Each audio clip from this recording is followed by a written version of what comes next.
Hello, my name is Pastor Andres Bekai. I'm the lead pastor here at the Walla Walla University Church, and we're delighted that you're joining us today. Our services are a little bit different, and we are in a bit of an experimental mode at the moment.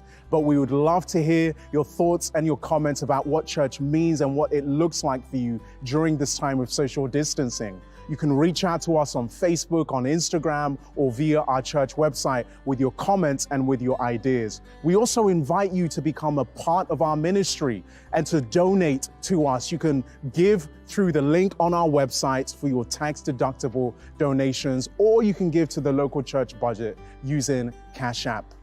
Thank you so much for joining us this Sabbath.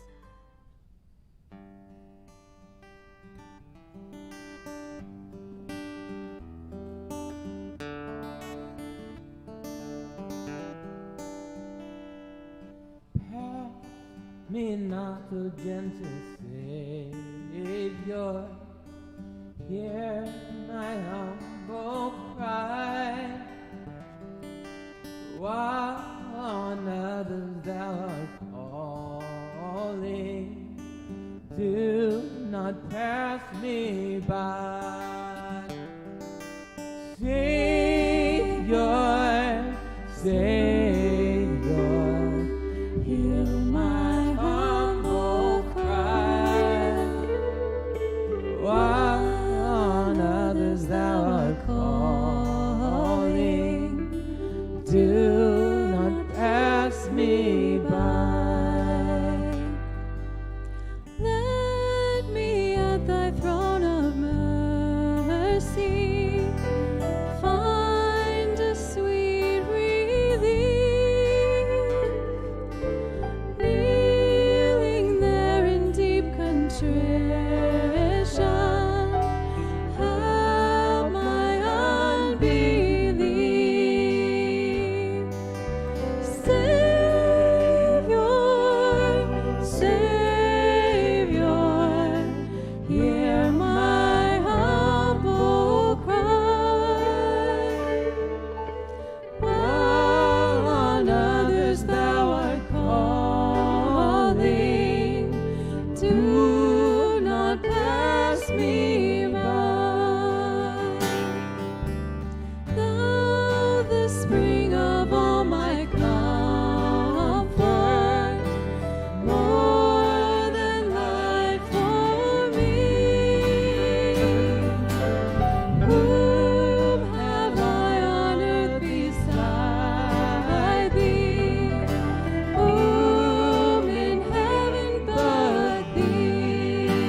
In these hands and multiply, God, all that I am, and find my heart on the altar again. Set me on fire, set me on fire.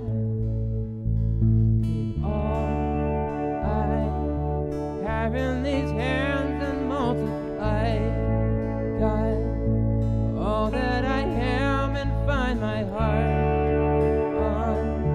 altar again. Set me on fire, set me on fire. Here I am,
us now,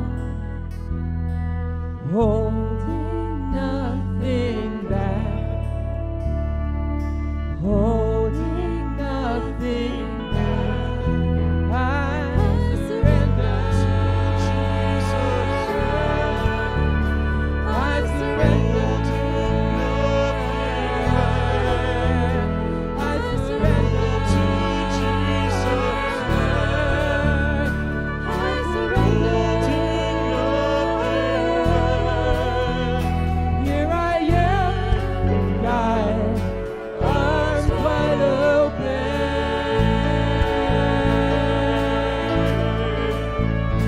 pouring out my life, gracefully broken.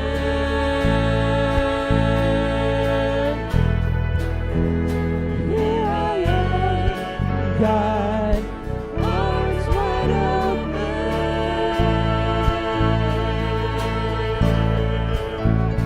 pouring out my life, gracefully broken.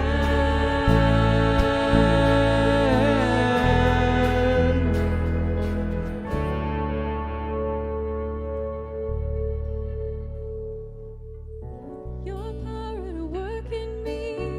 I'm broken gracefully. I'm strong when I am weak. I will be free. Your power at work in me. I'm broken gracefully. I'm strong when I am weak. I will be free. Your power at work in me. I'm broken gracefully. I'm strong when I am weak. I will be free. Your power at work in me. I'm broken gracefully. I'm strong when I am weak. I will be free. Your power at work in me. I'm broken gracefully. I'm strong when I am weak. I will be free. Your power at work in me. I'm broken gracefully. I'm strong when I am weak. I will be free.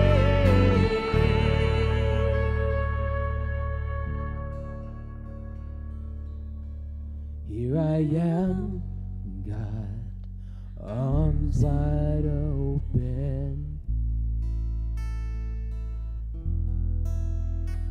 pouring out my life, gracefully broken.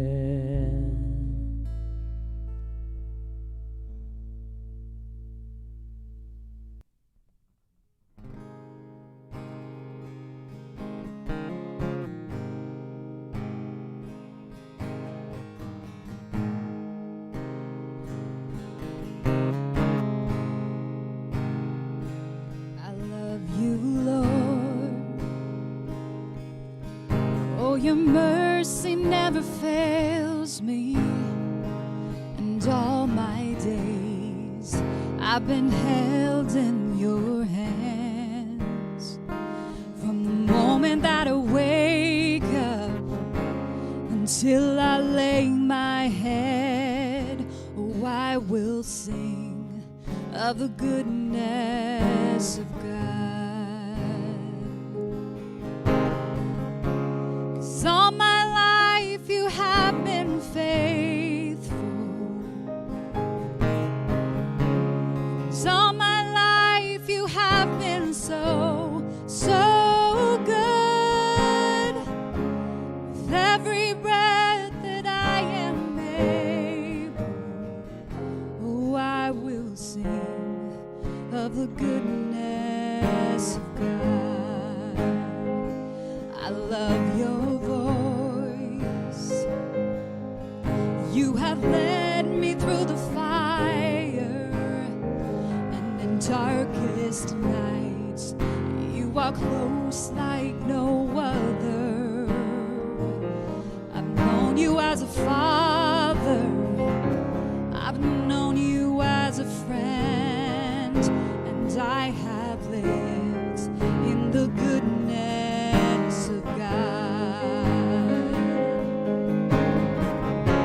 'Cause all my life you have been faithful.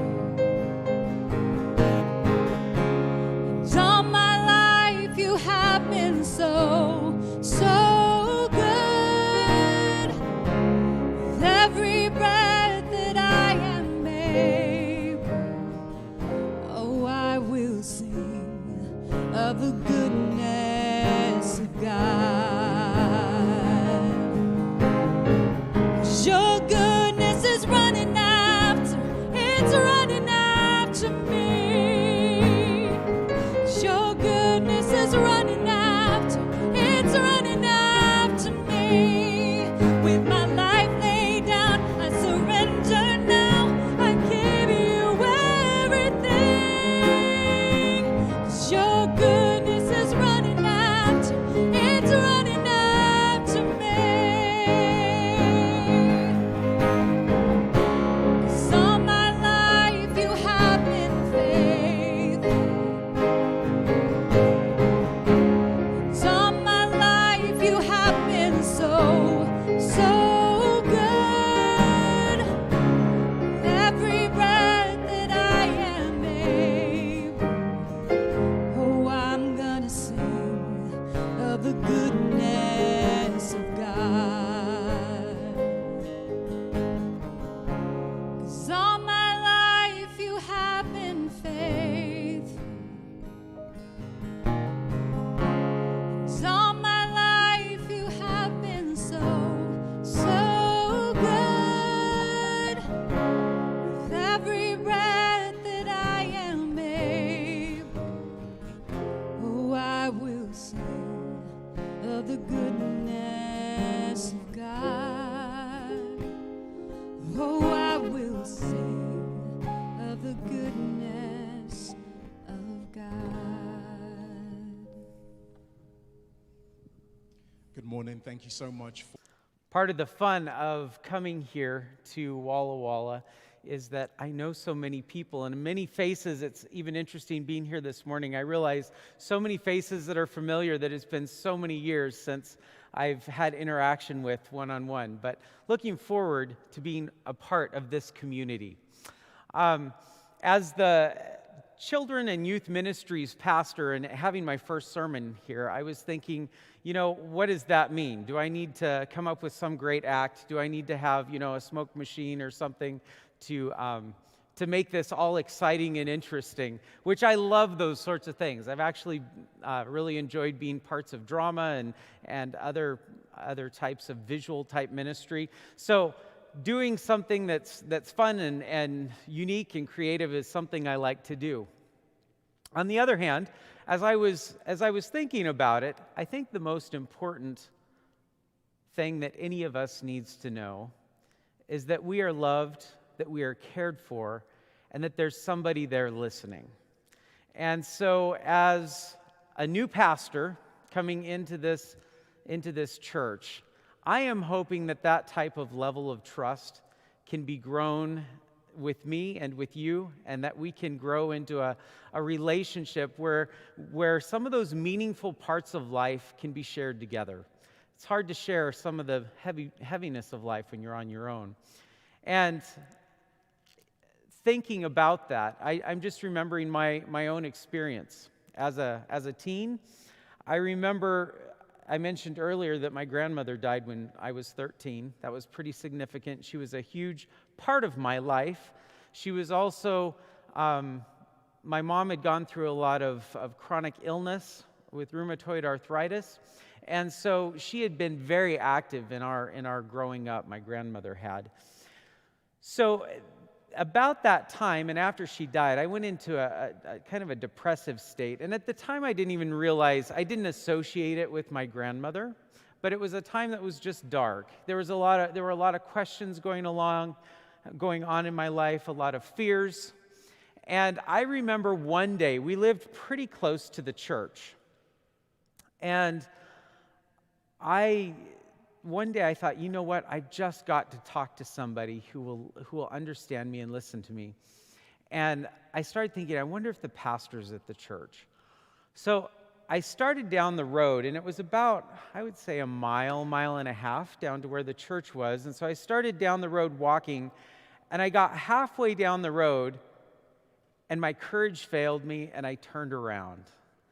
And I never completed that walk. And in the years that followed, there were a lot of hard times that I went through, and I've always wondered, I thought, you know what, I wonder if I had actually completed the walk, and gone and sat down in the office with the pastor and visited, if some of the things that seemed so dark and so looming and so huge in my life could have just disappeared. They could have been gone. And so this is nothing to do actually with the pastor at that time. He was a great guy and very open and a person that was approachable. But it has always stuck with me as the fact that in our congregation, in our community around us, there are people that are longing to be heard. And there are youth that are longing to be heard. There are kids that are longing to be heard. There are seniors that are longing to be heard.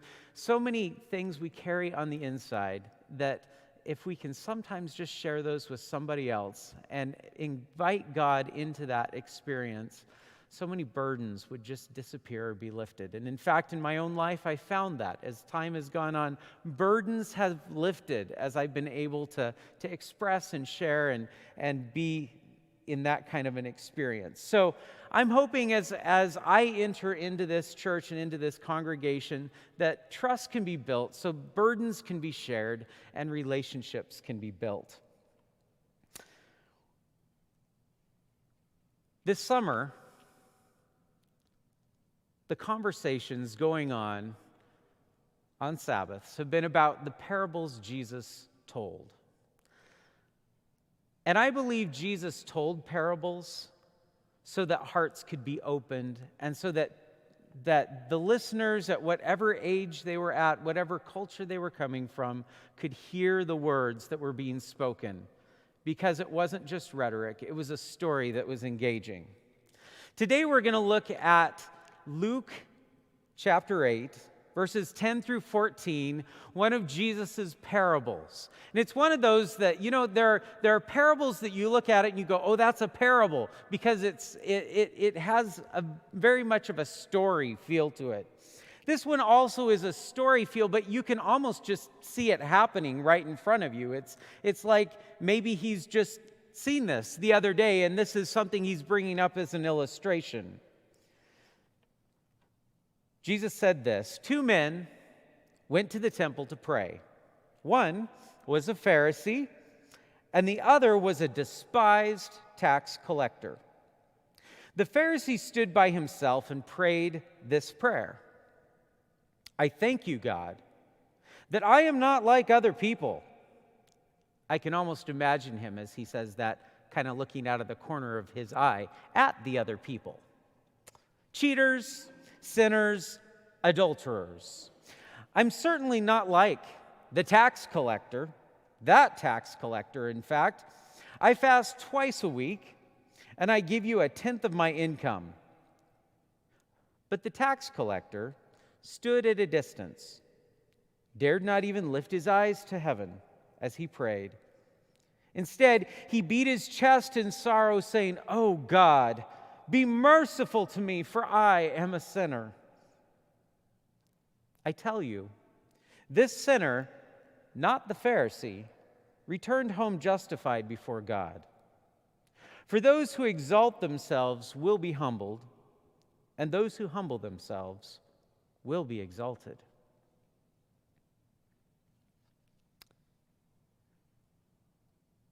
Jesus told this parable, knowing that those who heard it would side with one of the two individuals. They were either going to side with the tax collector, or they were going to side with the Pharisee.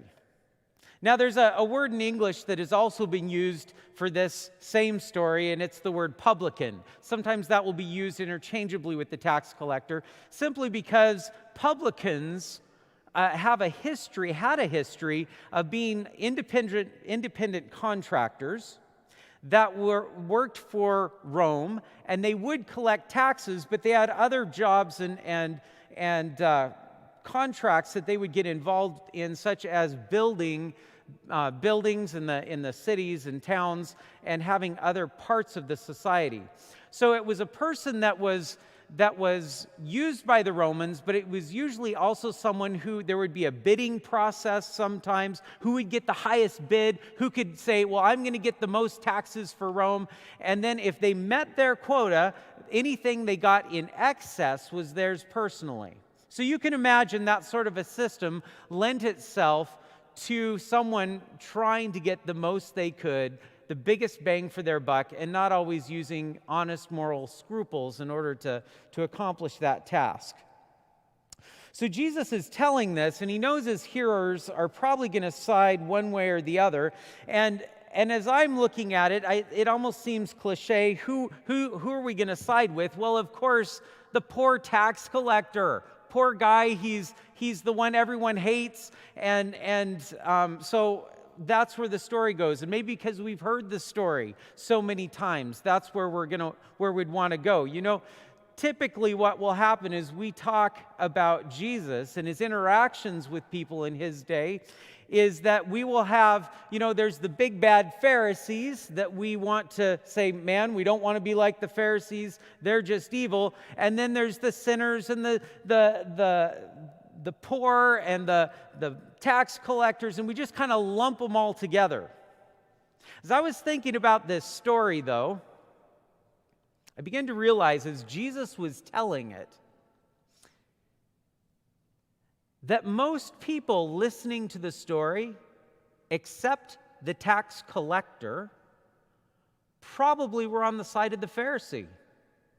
Think about it. The poor and downtrodden who had their children ripped away and sold into slavery, who had lost dreams of what they wanted to become, who had lost their farms, lost whatever business they had because some tax collector had tried to take away from them, those people are not going to be on the side of the tax collector.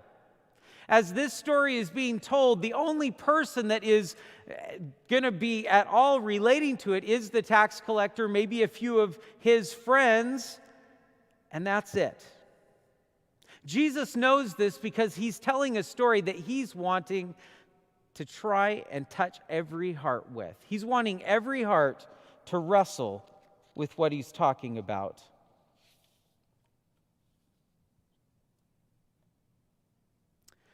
2,000 years after the fact, I have to admit, as I read the story,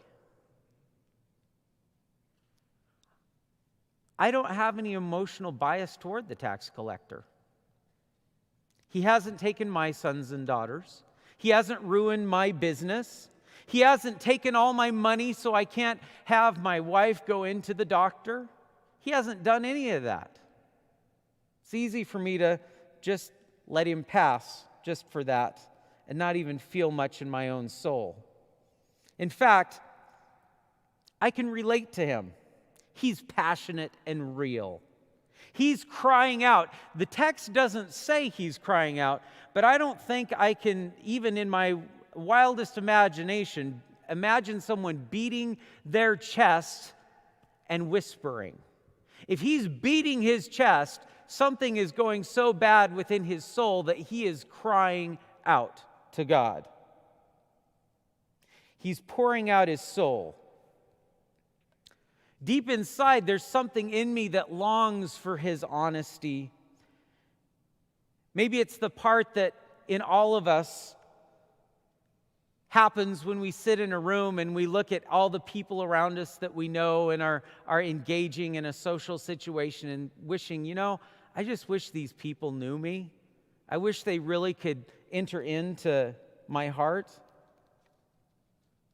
Maybe it's also the part of us that is longing for change, longing to be able to be different, longing to have something different in our situation.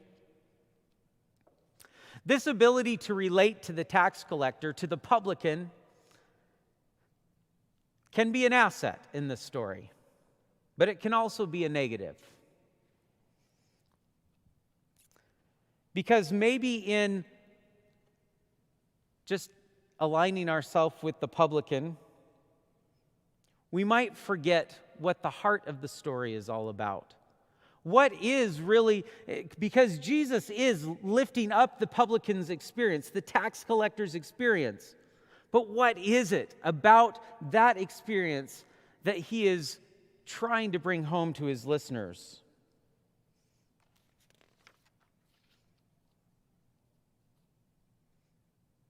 In contrast to the publican, we also have the Pharisees' arrogance.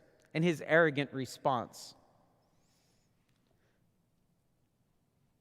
The publican is very self-aware.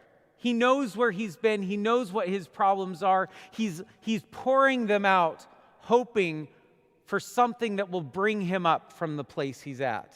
In contrast, the Pharisee is sharing what he thinks about himself, but what is in reality self-lies.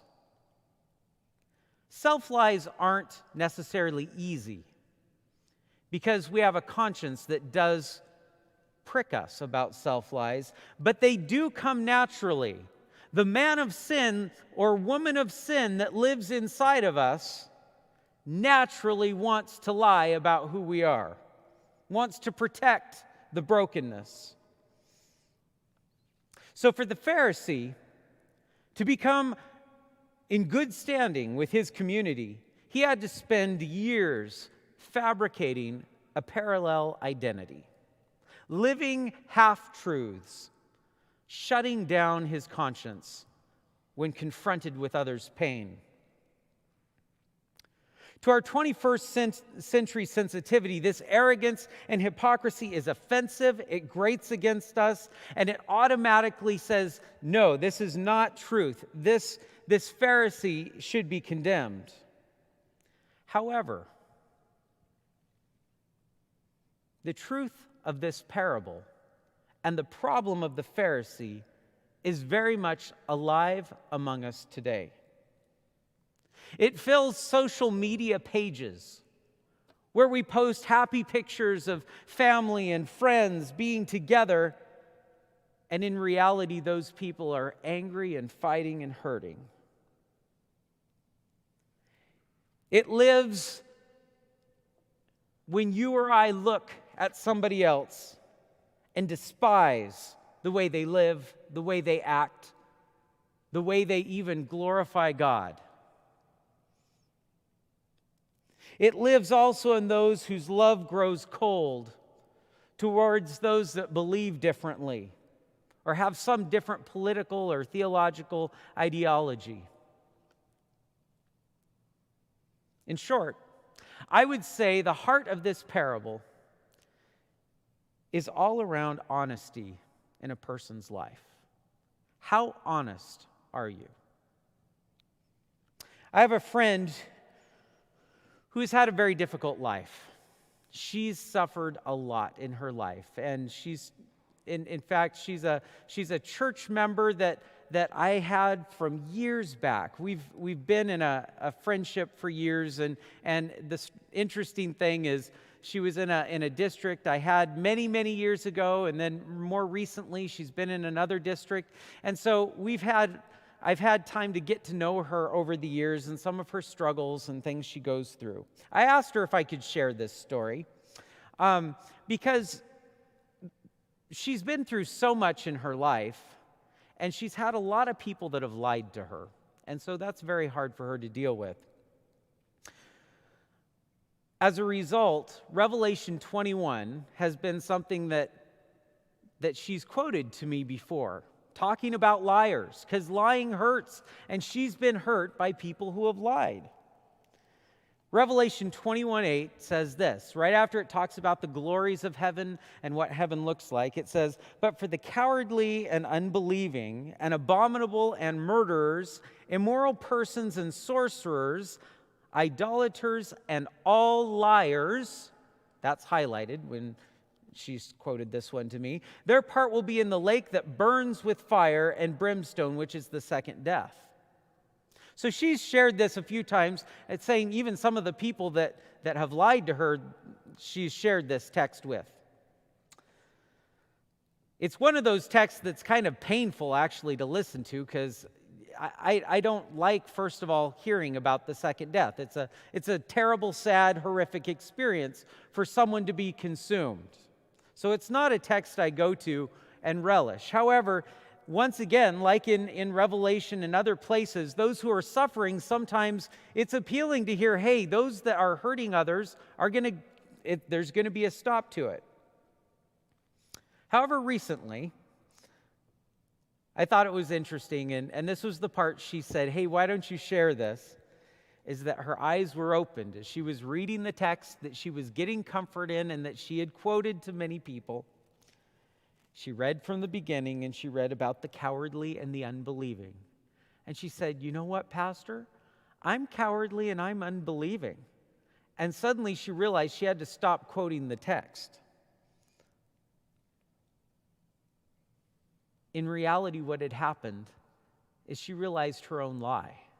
Here, looking at others that had done blatant lies, it was very hurtful, but suddenly she realized she had her own set that needed to be worked on. Lying is a problem. It's a problem when it consumes a person in a very blatant way. It's also a problem when it becomes just a way of life, and it's that slippery kind of lie that just keeps us from being real. Lying to ourselves about who we are ultimately separates us from God. And I think going back to Revelation 21, that's really the point. Not just that someone lied about some deal they were doing, but that what is it that separates you from God? It's the part of you where you lie so much to yourself, to others, that you lose the aspect of who you are, the identity that God created within you.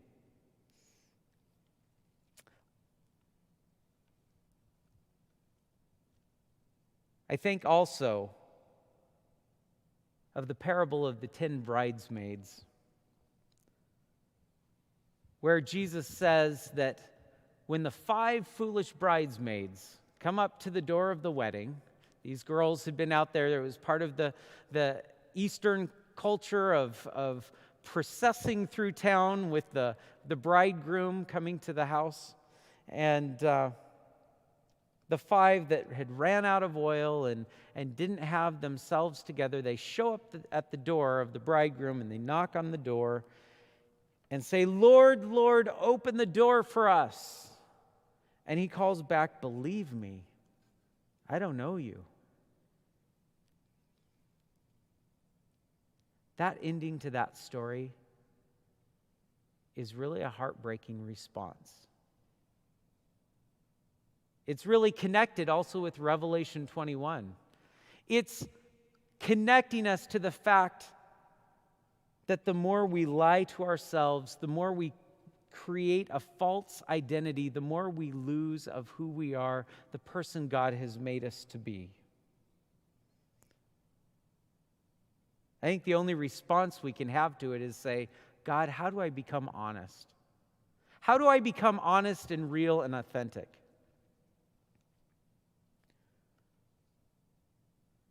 There's a lot of talk in our society even about this. People like to rag on the hypocrites and talk about how honest and real we need to be. And yet sometimes even in that experience, being able to navigate honesty is difficult. Does that mean you just throw out all your baggage everywhere you go?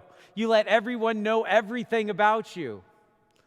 I guarantee you if you do that, there's going to be some excruciating pain. There's reasons why God has in places said, there's some safety places that have to be put up. So it doesn't necessarily mean that you need to be a person that just lets everything out about everything. Sometimes someone will say, I'm telling you something in truth, and they tell something about somebody else, and it's painful truth. It was truth that did not need to come out. However, that's different than living the life of being a person who's humble about who you are, who's open to criticism, who's open to interacting, who's open to having change in your life. And that's where God's going, I believe. Jesus is going with this parable. Developing an honest heart is key to being knowable. I've noticed as we've gone through this whole coronavirus pandemic, the interesting phenomena that happens when we wear masks.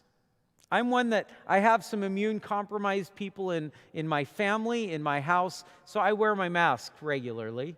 If you're around me, you'll find me putting it on because I have those that I don't want to get COVID-19.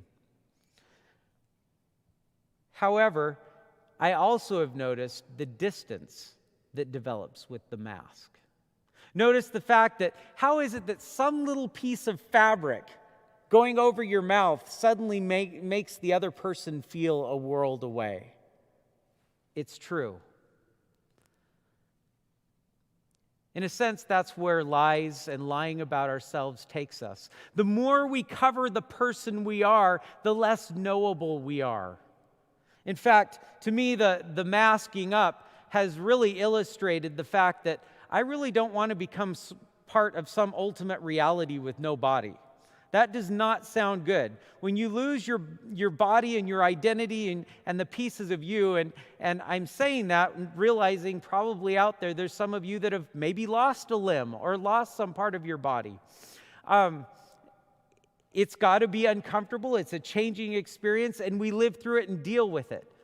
At the same time, to be without a body leaves you completely unknowable. How do we interact if there's no body to hug, to touch, to see, to somehow experience? Honesty in our lives makes us vulnerable, but it also puts us in a place of being knowable, being able to interact together.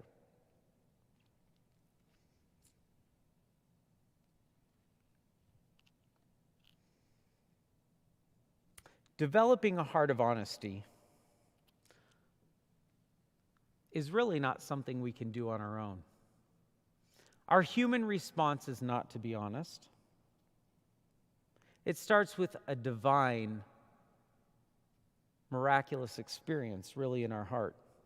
David talked about how this was in his asking of God. If we look at Psalms 139, he says, "Search me, O God, and know my heart. Test me and know my anxious thoughts.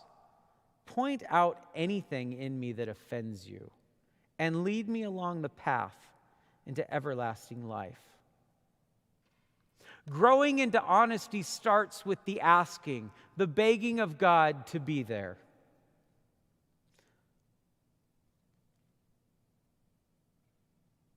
It also comes with inviting. Asking God to open up what's there and then inviting Him in. Hosea 6:1 says this, "Come, let us return to the Lord, for He is torn, but He will heal us. He has wounded us, but He will bandage us." God sometimes takes off what is hiding us to make us real and then heals the inner person. Finally, embracing His power to do that. And that embracing is sometimes the hardest piece. It's the waiting on God. It's where you can't do anything. It's after you've asked, after you've seen where you're broken and you need healing, that then you say, "God, I have to trust you are going to transform, and I'm going to open myself to that." Isaiah 30:15 says this, "In repentance and rest, you will be saved. In quietness and trust is your strength." I don't know what you're going through today. I don't know what kind of lies have developed in your own life. My prayer is that God opens the door to your heart for you to see where you are in relationship to Him. That you're open to Him coming inside to the healing, and that He gives you the patience to wait. We all can cry out together, "Oh God, be merciful to me, for I am a sinner."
Again, thank you for joining us this week. We hope that the service was a blessing to you, and we're so glad you worshiped with us this Sabbath.